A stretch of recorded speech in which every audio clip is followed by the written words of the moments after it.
रंगकर्मी कलाकारांचा एल्गार. केशवराव भोसले नाट्यगृह खाजगीकरणाचा प्रस्ताव हाणून पाडणार. संगीत सूर्य केशवराव भोसले नाट्यगृह ही शाहू महाराजांनी दिलेली देणगी आहे. कोल्हापूरच्या धर्तीवर कलाकारांना मंच मिळावे आणि नावारूपास यावे म्हणून खासबाग येथे नाट्यगृह बांधले गेले. या मंचामुळे अनेक मोठमोठे कलाकार घडले. केशवराव भोसले नाट्यगृहाबरोबर कोल्हापूरकरांच्या भावना जुळल्या आहेत. जेव्हा आगीत हे नाट्यगृह खाक होत होतं तेव्हा नागरिकांच्या भावना अनावर होत होत्या. या नाट्यगृहाची पुनर्बांधणी होऊन तयार होत असल्याने ऑगस्ट महिन्यात उद्घाटन करण्यात येणार आहे.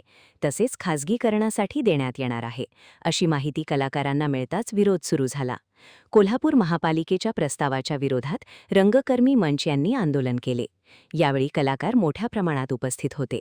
महान कार्य न्यूजसाठी बरकतभाई पन्हाळकरसह कॅमेरामॅन कृष्णात कांबळे, कोल्हापूर. एक कोल्हापूरची ओळख जी आहे ती कलापूर म्हणून ओळख असणाऱ्या एका गावातलं केशवराव भोसले हा त्या सगळ्या कलेच्या चळवळीचा केंद्रबिंदू आहे.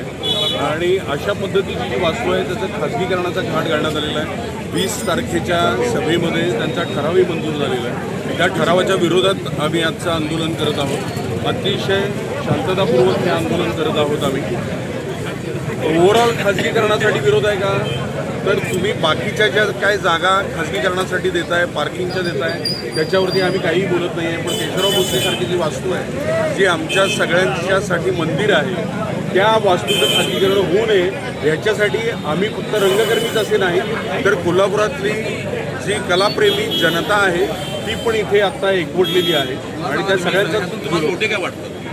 तुम्हाला तोटे काय वाटतं?